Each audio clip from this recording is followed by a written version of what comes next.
বিপ্লবী শহর হলো মেদিনীপুর, আর এই শহরে ও জেলায় লুকিয়ে রয়েছে নানা রকম তত্ত্ব ও তথ্য।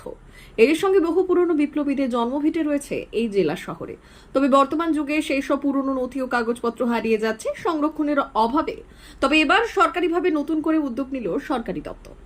মহাফেজখানার নব সংস্করণ হলো এই দিন। এই নব সংস্করণে মহাফেজখানার উদ্বোধন করলেন জেলা শাসক খুরশেদ আলী কাদরি। এই মহাফেজখানায় 1839 সালের থেকে যাবতীয় তথ্য সংরক্ষণ করে রাখা হয়। মূলত পশ্চিম মেদিনীপুর জেলার মহাফেজখানার নব সংস্করণের কাজ সম্পন্ন হয়েছে। এতে প্রাচীন ঐতিহাসিক মূল্যবান তথ্য সুসংহত ও সুসংবদ্ধভাবে নতুন রূপে সংরক্ষণ করা হয়। প্রসঙ্গত উল্লেখ্য, পশ্চিম মেদিনীপুর জেলার একটি বিখ্যাত ঐতিহাসিক শহর, যে শহরের আনাচে কানাচে লুকিয়ে রয়েছে বহু তত্ত্ব ও তথ্য।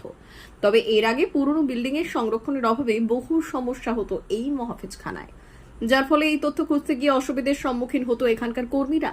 বহু এমন গুরুত্বপূর্ণ কাগজপত্র ছিল যেগুলো নষ্ট হওয়ার মুখে। বিশেষ করে স্বাধীনতার আগে যে তালপাতার পুঁথি লেখা, সেগুলো সংরক্ষণ করে রাখা হয়েছিল এই মহাফেজখানায়, আর সেগুলো নষ্ট হতে বসেছিল। তাই সেই নষ্ট হওয়ার হাত থেকে রক্ষা করতেই নতুনভাবে সংরক্ষণ করার কাজ শুরু হলো জেলা প্রশাসনের তরফ থেকে। এই বিষয়ে জেলা শাসক খুরশেদ আলী কাদেরি বললেন, তো এখানে আমাদের যতগুলি ডকুমেন্টস আছে তার প্রিজার্ভেশন কনজারভেশন একটা উদ্যোগ নিয়েছেন আমাদের যে ল্যান্ড দফতর আছে। আমি ল্যান্ড দফতরকে ধন্যবাদ জানাচ্ছি। আমাদের এখানে সমস্ত যে ব্যবস্থা আছে তার জন্য, এখানে ফিনান্সিয়াল সাপোর্ট দেওয়ার জন্য, প্লাস মূল যে আমাদের রেকর্ড রুমস আছে, they give us an historic facts, plus আমাদের যে ইতিহাস কি আছে তার জন্য একটা আমাদের ইয়ে করছে। তো আজকে যে এখানে আমাদের ইনগ্রেশন হয়েছে, it is just the beginning. আমাদের যতগুলি এখানে রেকর্ডস আছে, যে 1853, 1843 সেই সময় যে রেজিস্টার্স ছিল, রেকর্ডস ছিল, তার যে প্রিজার্ভেশন কনজারভেশন আছে, that is of utmost importance, not only for research purpose but also for administration purpose. আমি দেখছেন এখানে, আপনি দেখবেন কি আমাদের পুরানো 1800 যে আছে আমাদের ম্যাপস এখানে অ্যাভেলেবল আছে, ইরিগেশন ম্যাপস আছে। দেন আপনার এখানে রেজিস্টার্স আছে যেখানে আপনার various important facts and figures আছে অ্যাবাউট দিস হিস্টোরিক ডিস্ট্রিক্ট। তো সেই নিয়ে একটা চেষ্টা করা হয়েছে। আমি আশা করছি কি আগামী দিন আমাদের যে রিসার্চার্স আছে, they can get access to this record room.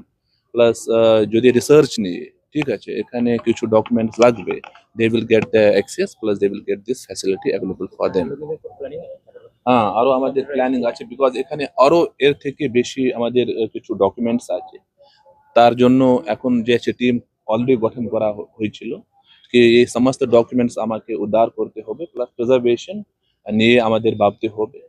মূল যে আছে আমাদের হিস্ট্রি যে আছে না, মিদনাপুরের হিস্ট্রি একটা বিরাট হিস্ট্রি আছে।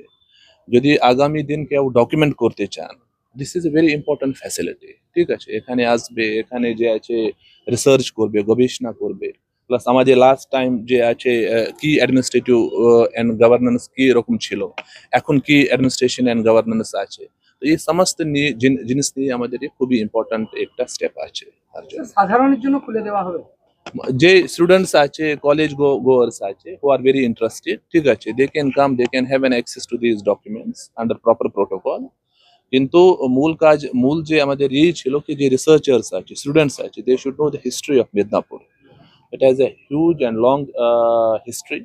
প্লাস আমাদের যে ডকুমেন্টস আছে, আমি নিজের কিছু কিছু ইরিগেশন ম্যাপ দেখেছি। ঠিক আছে, আমি অবাক হয়েছে কি ইন 1883, ইন 1854 এরকম যে আছে ডকুমেন্টেশন সে করতে পেরেছে, ম্যাপিং করতে পেরেছে। তো it will help us, it will help the researchers, আমাদের যে কলেজ গোয়ার্স আছে। প্লাস এখানে এরকম ব্যবস্থা করার খুবই দরকার আছে, understanding the history of Midnapore. D news, Medinipur.